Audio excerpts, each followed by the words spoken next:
Is that bad? Or is it okay? I'm not sure. But the other wheels don't do this.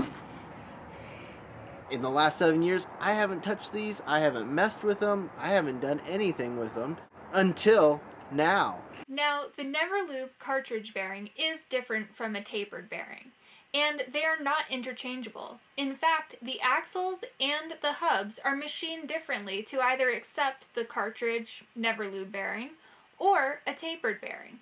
And in addition, there are 3 different sizes of the Nev R Lube bearing. Ours happens to be a 42mm. After breaking how many, Lauren? 3 snap ring pliers? I finally made my own tool out of the Phillips head. I just ground it down and kind of made a hook, and I think I'm going to get the snap ring out this way. Nice and slow. Huh. We had the tools all along to get this done.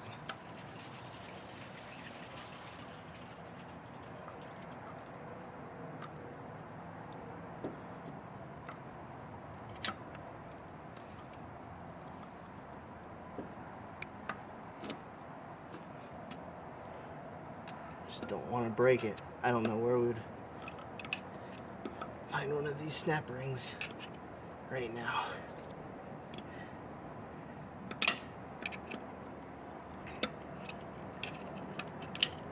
Ha ha ha ha!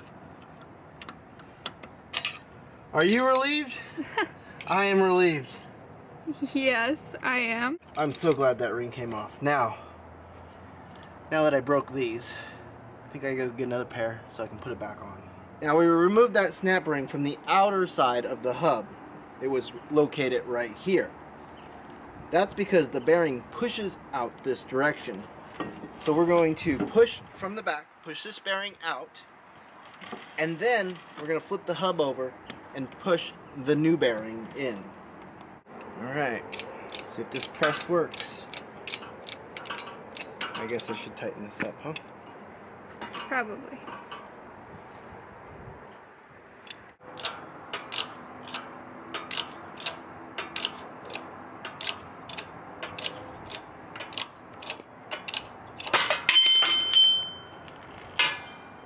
Out! Wow. That took quite a bit, huh? Yeah, more than I thought. Should have got the bigger press. When you're pushing a bearing, you want to push on the outside of a cartridge bearing. These little discs I found at the hardware store are working to push on the outside. Because if you push on the inside, I think you'll break it loose. You'll break the inside of the bearing loose from the outer part of the bearing. For this size bearing, this little plate on top, we'll put it in the press, slide it right back in.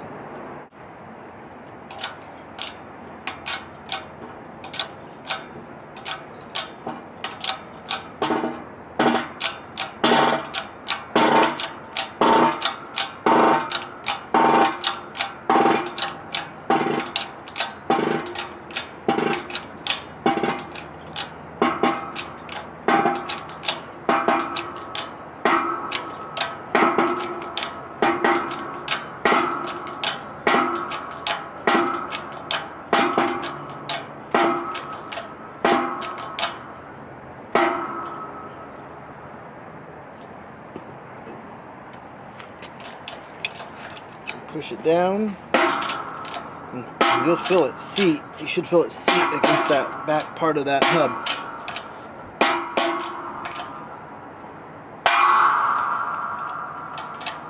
That didn't sound good. No.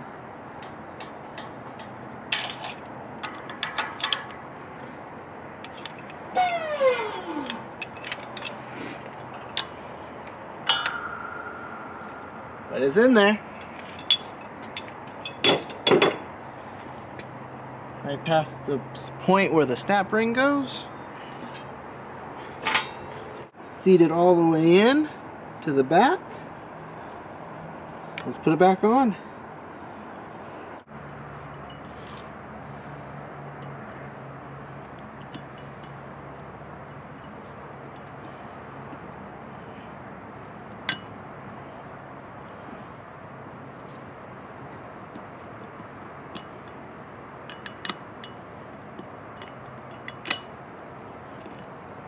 That went a lot easier. Nicely done. Alright. Wonder if I should put some anti-seize on here.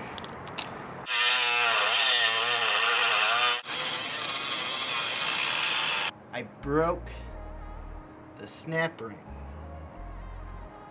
I don't know what to do. I broke the snap ring. Oh, I broke both sides of the snap ring. I broke that side and this side. I tied a little wire on there so I wouldn't lose it.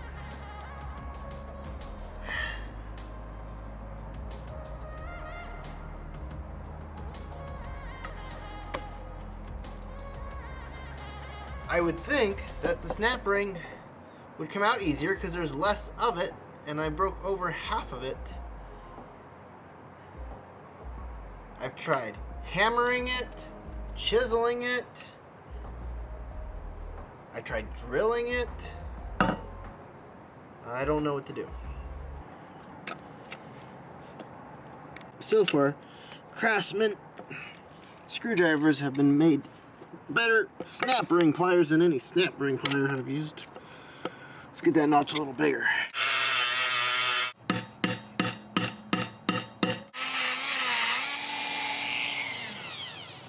I'm trying to Dremel out a notch in the retaining pin or the snap ring pin, or it's not a pin, the snap ring or retaining ring, to see if I can get a flathead in there.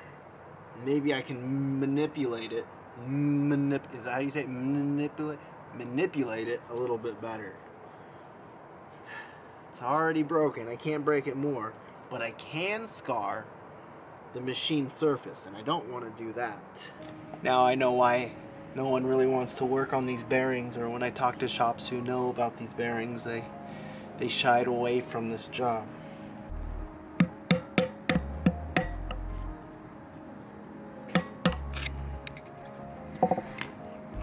It's almost there. I can't believe it. I dremeled the snap ring out.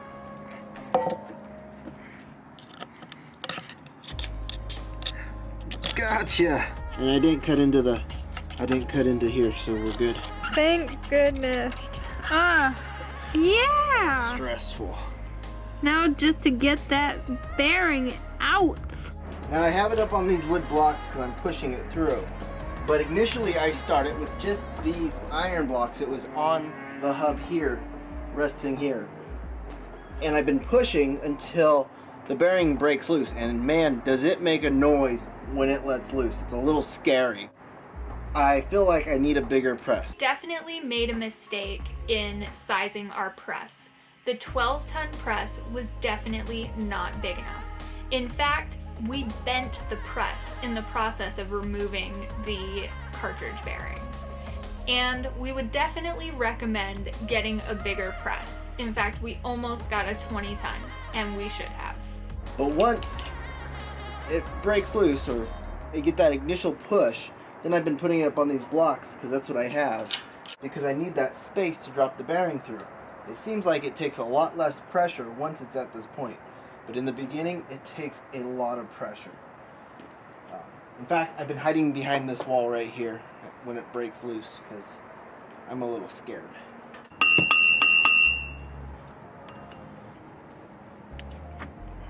Like I said, I haven't touched these bearings at all, and my take on them is it's very involved when you have to work on them or change them out, and they are pricey.